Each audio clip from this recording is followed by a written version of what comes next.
Your true wealth is your time and freedom. Money is just a tool for trading your time. It's a container to store your economic energy until you're ready to deploy it.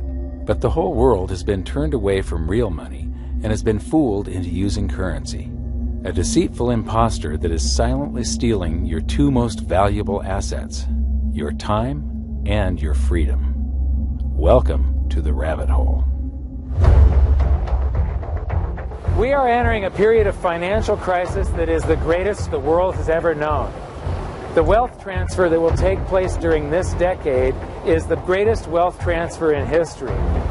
Wealth is never destroyed, it is merely transferred, and that means that on the opposite side of every crisis there is an opportunity. The great news is that all you have to do to turn this crisis into your great opportunity is to educate yourself. I believe that the best investment that you can make in your lifetime is your own education. Education on the history of money, education on finance, education on how the global economy works, education on how all of these guys, the central bankers, the stock market, how they can cheat you, how they can scam you. If you learn what is going on and how the financial world works, you can put yourself on the correct side of this wealth transfer. Winston Churchill once said that the further you look into the past, the further that you can see into the future. This program is all about creating your own crystal ball, being able to gaze into the future, being able to change this crisis, the greatest crisis in the history of mankind, into your great opportunity.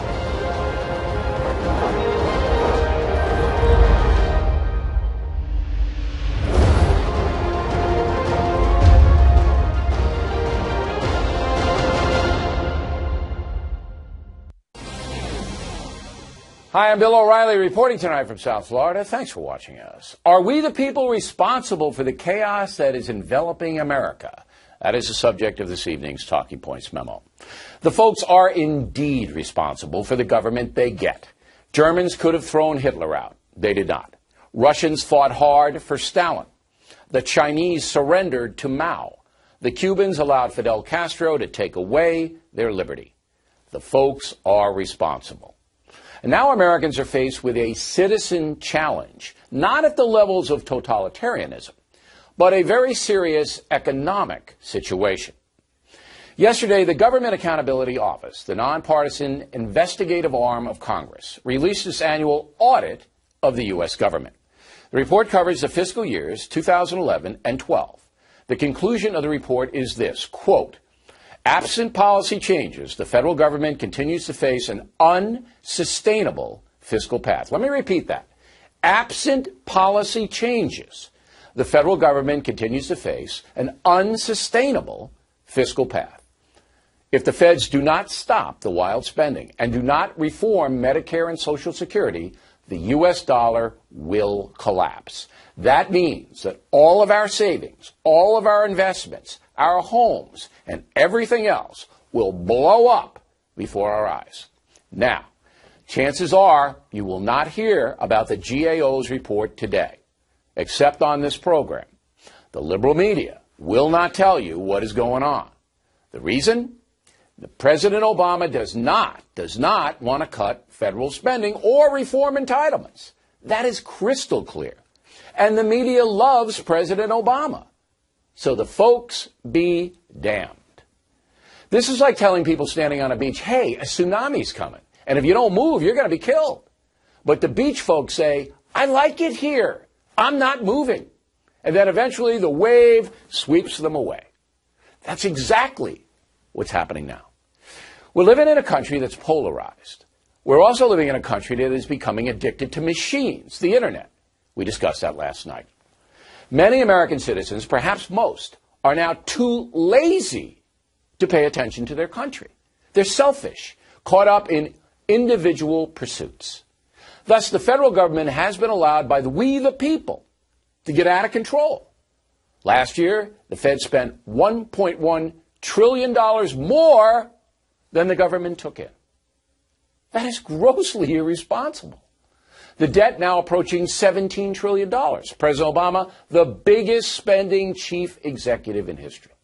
So, I have to play Paul Revere here. I have to continue to tell you the truth. But I also believe many Americans simply will not listen. And even worse, they are not smart enough to even care. Disaster could be coming.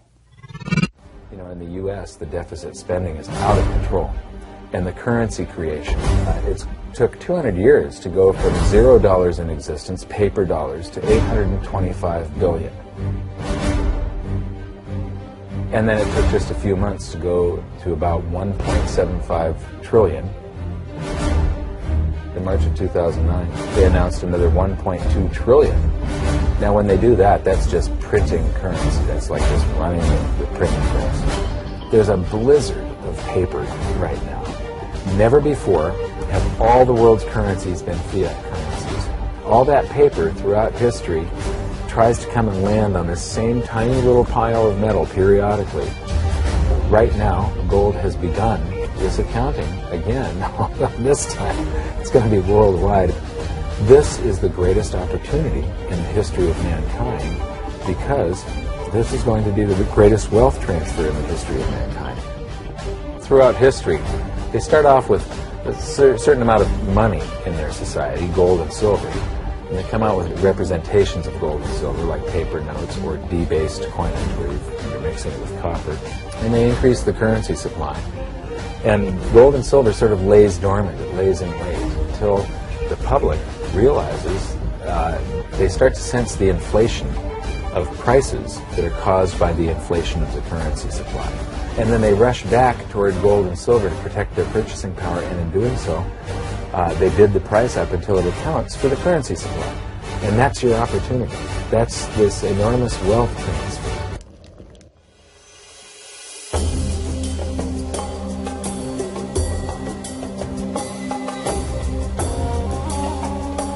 Welcome to Egypt.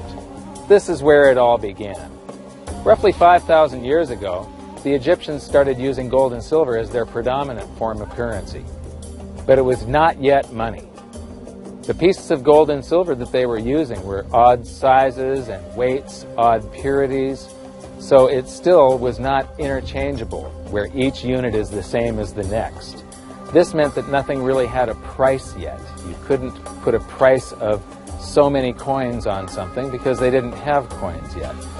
Trade was still difficult. It was still a guessing game when it came to the exchange of values. One of the reasons that we are in the financial mess that we are today globally is that people do not understand the difference between currency and money. Currency is a medium of exchange, a unit of account. It is portable, durable, divisible, and something called fungible. Fungible means that each unit is the same as the next unit. A dollar in my pocket buys the same amount as a dollar in your pocket. Money is all of those things plus a store of value over a long period of time. Even financial planners, bankers, your accountant, they don't understand the difference between currency and money. The currency in your pocket is a medium of exchange. It's a unit of account because it's got numbers on it. It's somewhat durable, it's portable, it's divisible in that you can make change, and it's fungible. A dollar in my pocket buys the same amount as a dollar in your pocket. But because governments can print more and more and more of it and dilute the currency supply, it's continually transferring wealth out of your pocket, out of your bank account, to the government and to the banking system. The reason that gold and silver are the optimum form of money is because of their properties. It's an easy medium of exchange because gold and silver store a large amount of value in a very small area. It's a unit of account. Pure gold has the same value all over the planet. So an ounce of gold buys the same amount here in Egypt as it would in China or in the United States. It's durable. The same gold that Egyptians were using in trade 5,000 years ago is still here with us today. It does not corrode. It's divisible. You can make change with it. It's very portable. You could use something like oil as money. It's just that you can't carry around a barrel of oil on your back. It's fungible. Pure gold is the same wherever it is on Earth. Pure silver is the same wherever it is on Earth. It's limited in quantity. That's the reason that it maintains its purchasing power. Governments cannot print it. Over the last 5,000 years, only gold and silver have maintained their purchasing power. There have been thousands upon thousands of fiat currencies, currencies that are unbacked by gold or silver, and they have all gone to zero. It's a 100% failure rate. 75% of my total net worth is in gold and silver right now, physical. It started at 50-50, and then it kept growing because gold and silver went up, and I couldn't find anything else I wanted to put my money in, so it just grew. I treat those as separate metals, so it's not one word for me, gold and silver. Gold is a monetary asset. I love it because of its monetary role. It performs beautifully in periods of negative real interest rates, of fiscal irresponsibility, which a 10% deficit to GDP is fiscally irresponsible, during monetary madness. Those are all, and financial system instability or the threat of it. Those are all perfect tailwinds for gold. And I also love it because it has that option value of what happens if gold ever gets remonetized. As James Turk showed, there's obviously a lot of upside if gold does get remonetized. So I love gold for its monetary role. Silver, I don't think has as much of a shot of being remonetized, but it's a gorgeous industrial metal. It's used for things that we know of no substitutes. It is the most reflective element known. It's the most conductive. It's used in certain applications for which we have no idea how we would replace it. It's got growing uses as an antimicrobial in healthcare applications. It's fantastic. So silver is the thing that I don't have grandkids, but if I do someday, that's kind of what I plan to pass on to them. I'm looking at silver as a 10 or 20-year play. Rip Van Winkle is sort of an investment for me because I'm convinced we will get through a pretty rough patch, reconfiguring ourselves. We will continue to operate industrially. Silver will always have a role. And as well, I can see the depletion story. And I have this other view which says that over the next 10 or 20 years, we will be digging fewer mile-deep holes in the ground to get at 0.2% copper grades, and silver is a byproduct of mining many of those base metals. So I think we're going to be doing less of that. All told, I actually see silver as being a much more valuable metal than gold because of its utility in industrial processes, and it's actually a lot scarcer than people believe. That 16 to 17 to 1 ratio is the ratio of gold to silver in the crust as it naturally occurs. But if you took a snapshot right now and said, freeze, we're not taking any more gold or silver out of the ground, which is rarer, it's a toss-up. There might be about as much gold as silver on the surface of the planet right now on an ounce-for-ounce basis.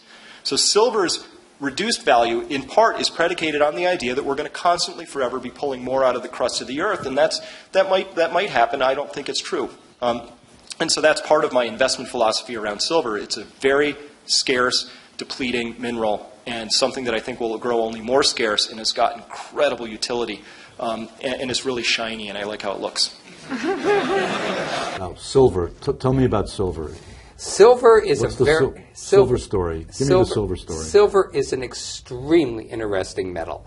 I mean, it's also, in addition to being a precious metal, may even have a longer history than gold as a precious metal. And one, obviously, because of its price, it's more easily for the typical investor to accumulate and buy silver coins. It's also a remarkable, and I use that word advisedly, a remarkable industrial metal. Its properties are, totally unique. It's the best electrical conductor in the world. Better than copper. It's the best thermal conductor in the world. And because of these unique properties, it finds itself in a lot of things you wouldn't suspect. One of the things you look at is how much you're using relative to how much silver there is in the ground. Right now, that ratio is 10 to 1.